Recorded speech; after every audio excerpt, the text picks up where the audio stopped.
Everybody, it's Dr. Dane Donahue here with Dr. We have a really special guest today that we're excited to interview, and that's Mrs. Shyla Jackson. And so Shyla, welcome to this presentation. I appreciate you being on the line with us.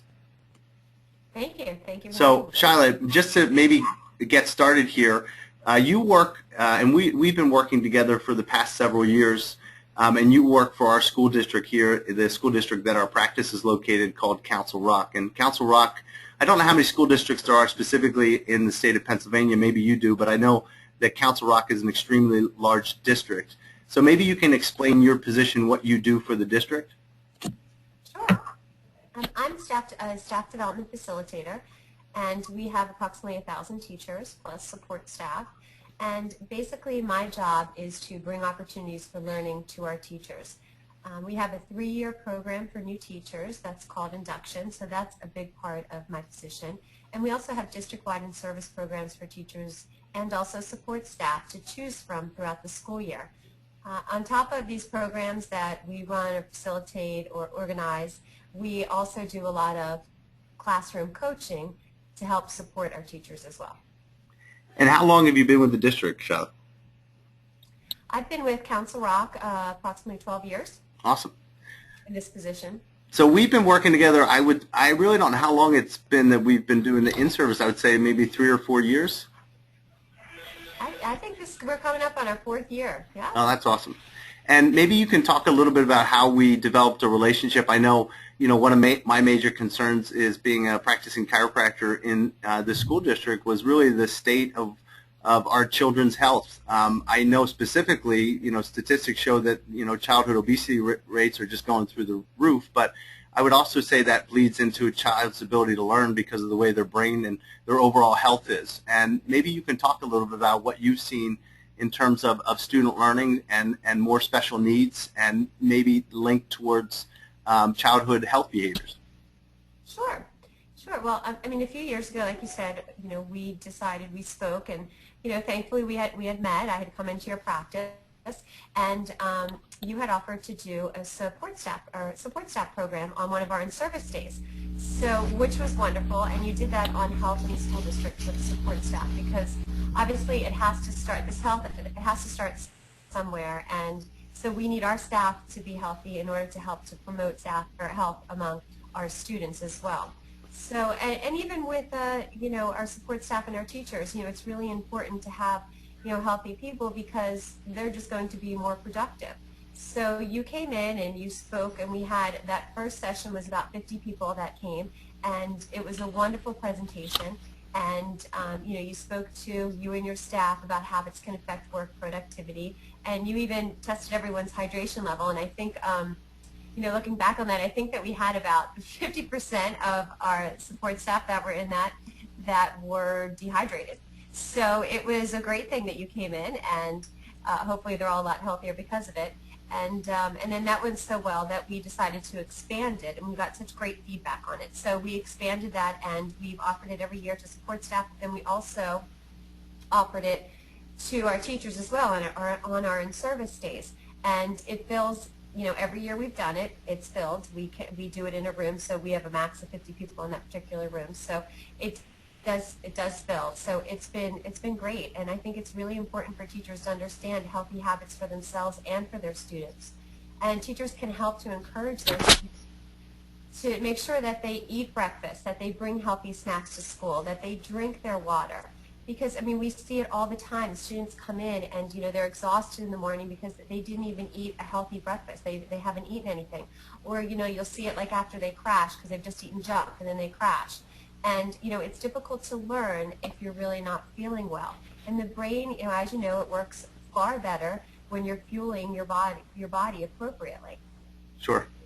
So maybe touch a little bit, Shyla, on in-service, because one of the things that that I think is great is since it is such a large district, it's great for me to be able to come to do a couple in-services, and in that way I can hit a few staff members and faculty from each school, each elementary or middle school or even high school, and not have to go because of time constraints to go to every single elementary and middle school and high school. So maybe talk about in-service and how maybe a chiropractor could work with someone like yourself. I think it's also called as not only just a curriculum development specialist, but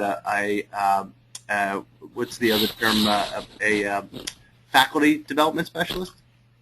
Sure, yeah. And my position, depending on your district and your state, I mean there's definitely different titles for it.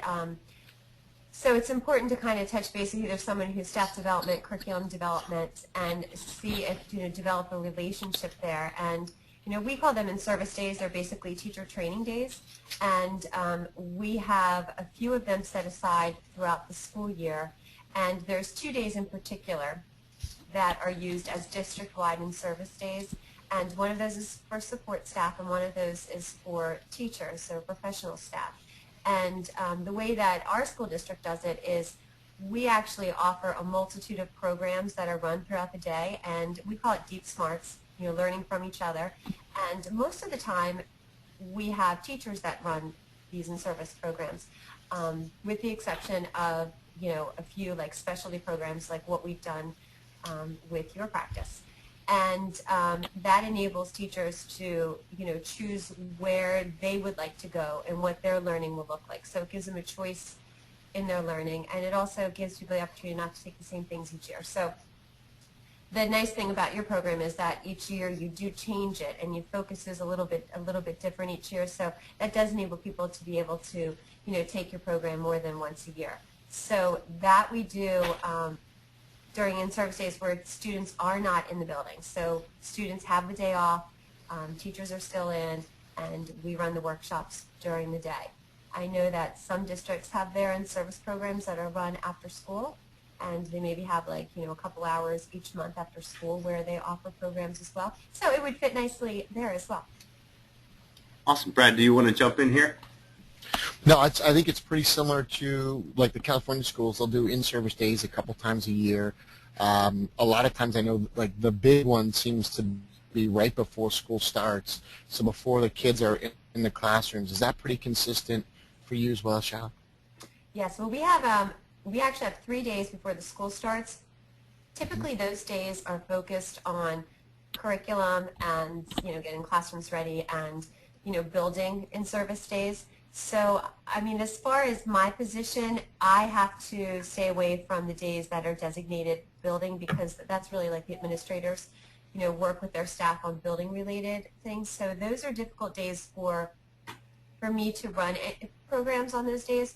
But we have our biggest day, at least for me, for my respect, is in February, where we have our Deep Smarts Day. And that day always is when Dr. Dane comes in. And in November, that's when we have, it's on election day usually, that's when we have our support staff in-service day. So yeah, our in-service days at the beginning of the school year, they're huge and they're really big, but they just happen to be, at least in our district, a little bit more geared towards, the actual curriculum that's in the classroom. Right. So one of the things that you had said, Shyla, initially when we started our discussions is, particularly with these in-service days, that they have to be geared towards student learning. And actually the title of my talk is Accelerating Student Learning Through Healthy Lifestyle Choices. And so the goal for me is always to accelerate student learning through accelerating, brain capacity and nervous system function. But it's always through healthy lifestyle choices, which gives me a lot of different topics I can choose from, whether that's nutrition or whether that's chiropractic care or whether that's movement and stimulation of the nervous system. And that's kind of what we've done, is just changed our talk up to address that we always call it the three-pronged attack, which is eating better, moving better, and thinking better. But are there, based on your experience, either with the students or with the faculty, are there certain topics that they're very interested in hearing about? I think that everyone, as far as topics that relate to kind of what you do is, the brain stimulation, the memory, because, seems like it's hard to remember things, especially right. if you're not living a healthy lifestyle. And so things that just kind of help students to stay focused. Whether they're brain breaks, energizers, and, things that they can do even outside of the classroom as far as their lifestyle and so forth, that will help them inside the classroom to be able to stay focused. Because it's tough. I mean, it's a long school day, and you think, our high school students are, in the building at 7:20 in the morning. So, it's an early start to the day, and it's a long day. 7 classes a day can be a lot. Sure. Brad, you want to jump in here? No, I think that's all great info. Yeah, I'm loving it. Cool. So another thing, Charlotte, one of the things that you said earlier kind of caught my attention is, you had come in as a patient and we kind of got to know one another. I think for a lot of people that may be listening to this, they don't have that kind of relationship with their curriculum development specialist or, their staff development specialist. That was the other term I was thinking of, Charlotte. I couldn't think of it, but it's a staff development person. I think in Central Bucks where I live, that's what the position. And actually, it's interesting in talking. My wife is a teacher in Central Bucks. I don't know if I told you that, but they actually have 3 staff development people. One for technology, I think one for curriculum, and I forget what the other one is for. So it's obviously very important. Special ed. I think special ed is the other one. I think special ed is the other one as well. So, we had a relationship, and it was very easy for me to talk to you, and I sent you my PowerPoint and kind of told you what my purpose in doing this was. But how would you recommend a chiropractor who maybe doesn't have that relationship getting in touch with you so that it's not necessarily what I would call cold call, but, I think, a chiropractor contacting a person like yourself may be a little bit different for the curriculum development person to hear from a chiropractor and say, well, what does that have to do with our ongoing education system here in the school district? So how would you recommend that a chiropractor break the ice? Well, you're right. It's definitely important to develop a relationship with your local chiropractors and kind of see what type of services they provide.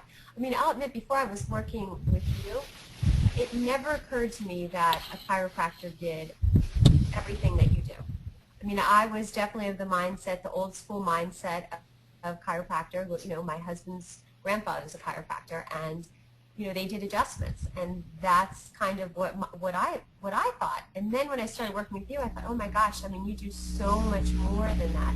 So I think one of the things is helping people to understand that, that's not just what your practice is about.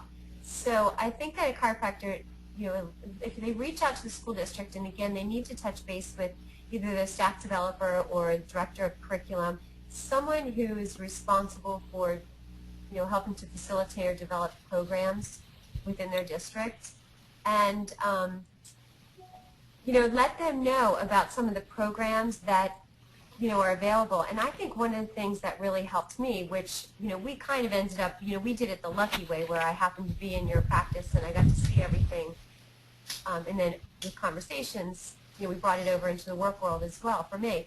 But I think it's really important for the person in the school district to kind of come out and see the facility and see all the things and kind of experience it as well. Because I just, if I had just been talking on the phone here, I don't think I would have understood exactly everything. I mean, unfortunately, I got to experience it through your practice and was like, oh my gosh, this is wonderful. We have to bring this, into our school district. Sure. So I think that would definitely be an important aspect of it, is to maybe invite them into the practice, right, so that they can actually see it for themselves and experience it. That's a great idea. It's not something that I originally would have thought of. One of the things I thought helped, and I don't know if you remember this, but when we started talking, I really started thinking about, having a bigger impact on, because I don't necessarily live in the school district that I work. My kids didn't go to this district; they went to Central Bucks. But I want my school district and my kids to be as healthy as possible. And I really personally think that should be a part of the educational experience they get, because as I always say, Charlotte, kids learn to read and they learn to write and they learn about arithmetic. But I think one of the greatest things that they can come out of the school learning is how to take care of themselves, from a nutritional perspective and a physical education perspective.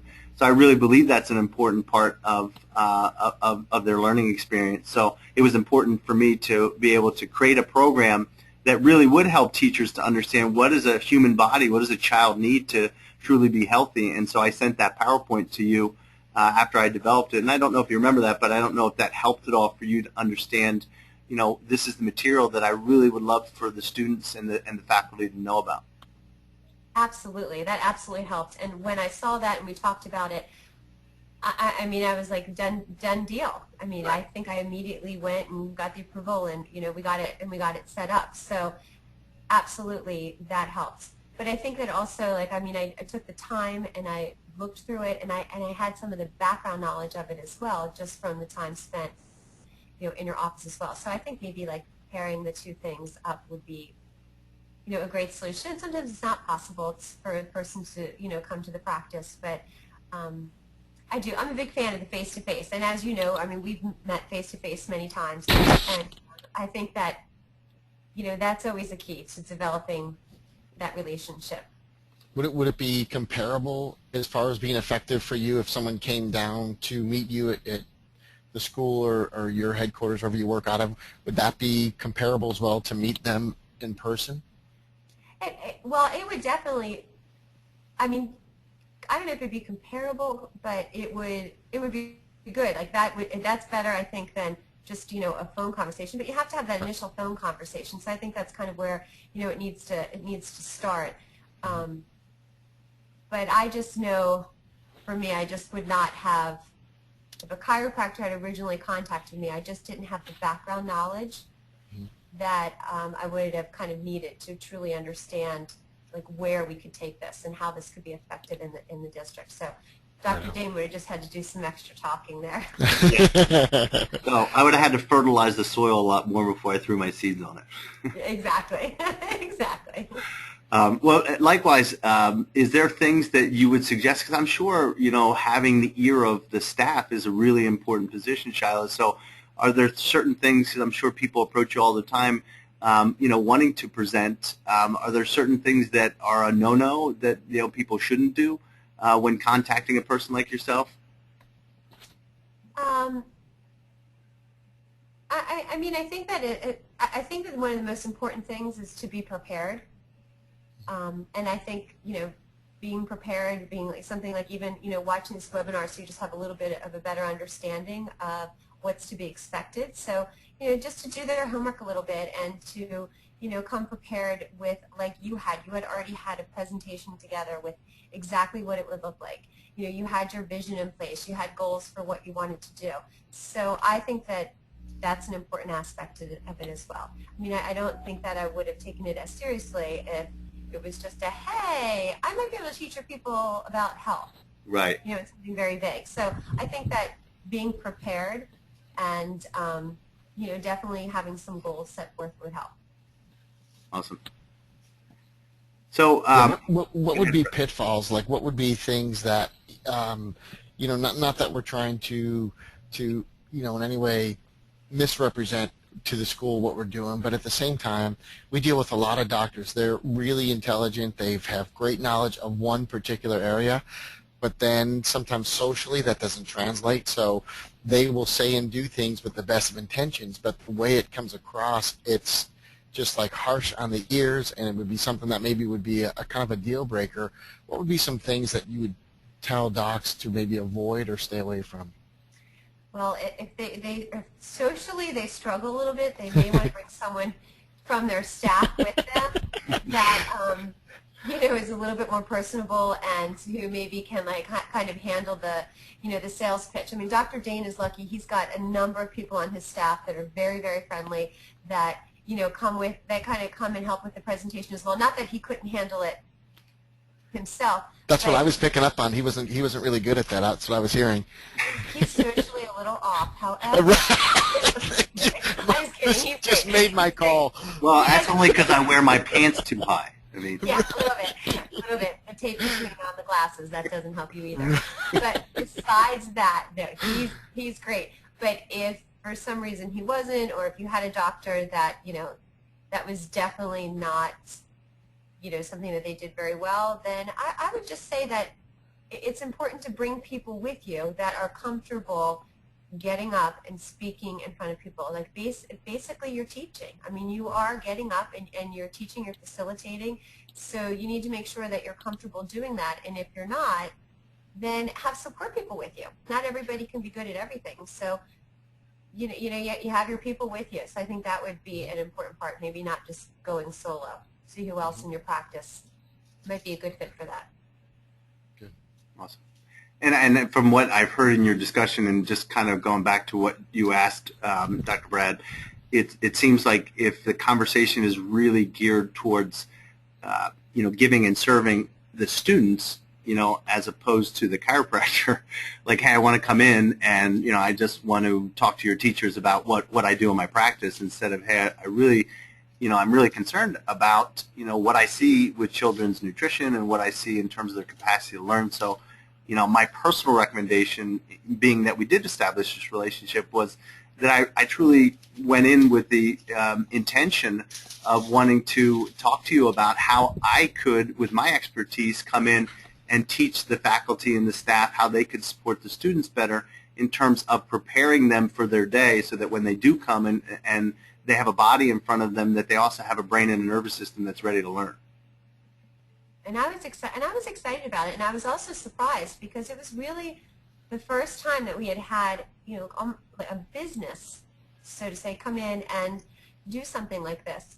And then when you said you were just doing this because as a community service, I was like surprised, and it was wonderful. I mean, that was a great thing. So I jumped right on board, and I think that a lot of school districts will as well. They just don't realize, and I think it's important to let people know, like, you're not coming in to, sell adjustments or anything like that. That's, it's really like the whole, body health, like the mind, the body, all the things that you mentioned earlier. So I think it's important to mention, those things as well. Yeah, and one thing I was thinking too, Shyla, maybe you can answer this. You certainly can answer it better than Dr. Brad or myself, but knowing the inner workings of the political system in schools, I've done individual presentations for, a high school or a middle school or elementary school, but what's the best way if a chiropractor wants to teach on this subject matter or some health topic, instead of, my personal preference, only because of my time constraints, is to do the in-service, because, again, I can kind of have the ear of all of the district instead of just one individual school. But if a chiropractor wanted to just get into one school, what would be the best way to do that? Contact the secretary or the principal, or? I think that probably the best thing to do would be to email the principal and just ask for a time when you can call and work through the principal. You wouldn't want to work through the secretary, because the secretary would still have to speak with the principal as well, and then the message might just not be relayed properly. It would just be one more phone message for the principal. So I think even if you, send an email so that you can at least give them a better understanding of what it is that you want to do, Mm-hmm. and and say, like, I have this community service program, and I really want to, get into the schools and do some teaching and learning myself, and and hopefully have that initial then time to talk, and just ask for 10 minutes. Do you have 10 minutes where you can just do a quick chat? Awesome. So I can just give you an idea of what it is I'd like to do, and then you can let me know if this would be a fit or not for your staff. And they would have, the individual schools would have appropriate times for that, Shiloh, where they do staff meetings, or maybe they could create a special meeting to do something like this? Yes. And most of the time, most school districts have, like, the first Monday of every month, they have a staff meeting. But that's not to say that we couldn't, we could schedule something like this after school at any one of the buildings, whenever, it's okay with the principal, and, just invite staff to come, and then they just be coming on their, on their own time. It wouldn't actually be, school time, but that's okay too. Yeah, and so just to finish up, one of the things I want to thank you for, too, because maybe you don't even realize this, but Christine and I have been working together. Christine Trulio is the HR director for Council Rock, and because of our relationship that we've developed, Shyla put me in touch with Christine, and we had a couple meetings talking about their wellness programs, and I was really shocked to learn, and I don't even know if you know this, Shyla, but your only wellness program was flu shots.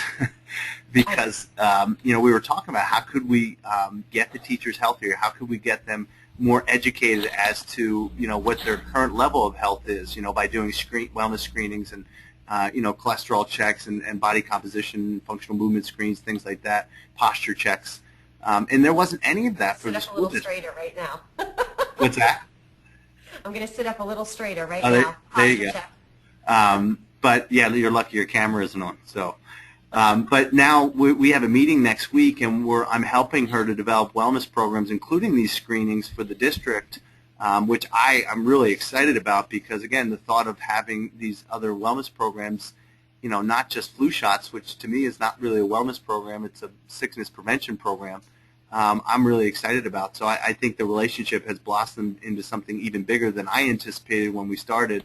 And, I really have you to thank for that. So I just think that it's been a great relationship, and I want to thank you for being on this webinar and taking the time. And Dr. Brad, I don't know if you have any questions in wrapping up. If I can do like a 2-minute wrap-up, Shiloh, you just correct me if I'm wrong on some of this, but this is like really good for our docs because you're such an insider and an advocate.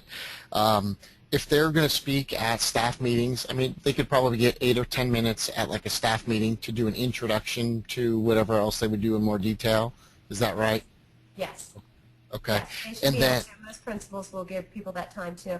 And I do think, well, one of the, and there's a lot of different things that you can do. I think that, the first time Dr. Dane came, like, he came and he did this, he was there for 3 hours. Like, they did a 3-hour thing, and at the end of it, he brought in a healthy lunch so he could just show everybody, like, look, this is how well you can eat, and look how good it tastes. I mean, and he just, got it from, like, some healthy foods from our local grocery store, and it was delicious. So that was great. And then he also just brought a couple things that I think really grabbed people's attention, like the hydration thing. It was quick, it was easy, and people were like, oh my gosh.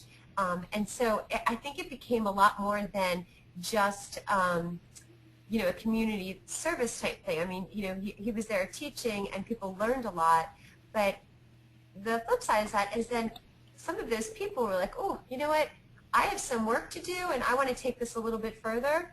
Mm-hmm. And they ended up going into Dr. Dane's office as well. Right. So, doing right. some, work there as well. So, which was great. And that's, that's what we want to see. Like, we want to see people, not just, leaving at the end of, the presentation. Like, we want them to think about it. We want them to continue down this road.